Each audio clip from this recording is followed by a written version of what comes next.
across the floor, Brian. All right, 25 minutes after 7 o'clock here in the East. Denver wants to give people a place to do drugs. This coming after overdose deaths in the city reaching more than 200 last year alone. The city council just approving a privately funded pilot program for a supervised injection site, which state lawmakers still need to approve. It would be the first U.S. city to have such an injection site. So, is it a good idea? That's what it all comes down to this morning. Here now, attorney and director of public policy for the James Dobson Family Institute. We've got Jenna Ellis and Democratic political analyst Jason Nichols. Good morning to both of you. Good morning. Good morning, Steve. Okay, Jason, let's start with you. You think this is a good idea. Why? I do. Well, I think we all across the board know that drugs are a public health problem and not a criminal one.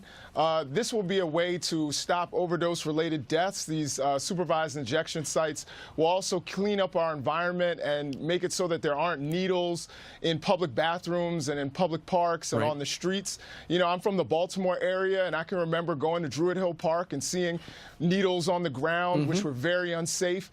This also will help stop some of the other issues in terms of the spike of HIV and hepatitis from needle sharing. So this actually gives us a lot of advantages and will make things better for our society. All right. Jenna, you have a different point of view.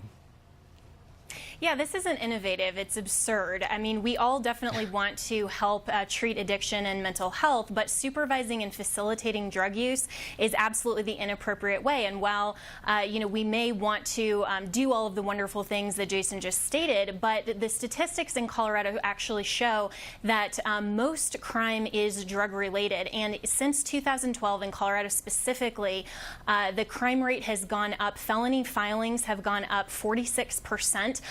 Since 2013, when the drug laws were actually minimized and the penalties were minimized, then there have been double the rate of filings in general. And so there's absolutely no reason to believe that if we have a safe injection site where there's not even an exemption where kids couldn't be brought to this site, that this would actually help treat addiction when there's no reciprocal responsibility on the addict's part to actually take advantage of any of those programs. They can just go and shoot up without having any criminal responsibility or liability. Jason, what's your main concern? I know you think, by and large, it's a good idea, but what's your main concern about this program?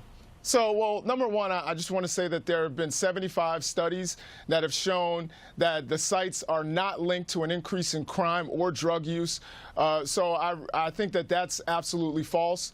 My main concern, to be honest, I think that this, you know, I've lost friends to overdose, and I honestly don't have any concerns. The medical community is 100% behind this, people who actually have a background in this. So I think that this will actually be a good thing for our society and cleaning things up so that people don't get sick and die when we've had you know, even President Trump has shown his own concern with the overdoses in our country. So I think that this is a good step. And Jenna, you've got to admit the intent of trying to, you know, prevent overdose death, that is admirable because it's an epidemic in this country.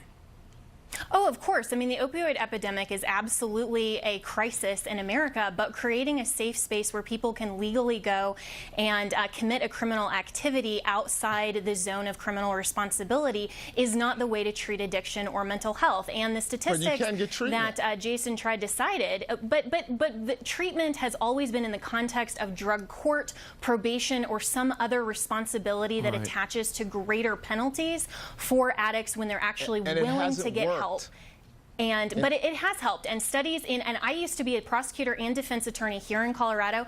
Drug court absolutely works, and that's only because of the threat of higher penalties. And so this type of safe space to allow people to come is not going to prevent this, and there's no studies that show that. They've done this in Canada, they've done it in Australia, and it's actually lowered the amount of overdose-related deaths. Well, and that's what we're trying to do is save lives. They have approved it in Denver. Let's see what happens going forward. Minimizing drugs in Colorado has not worked. All right.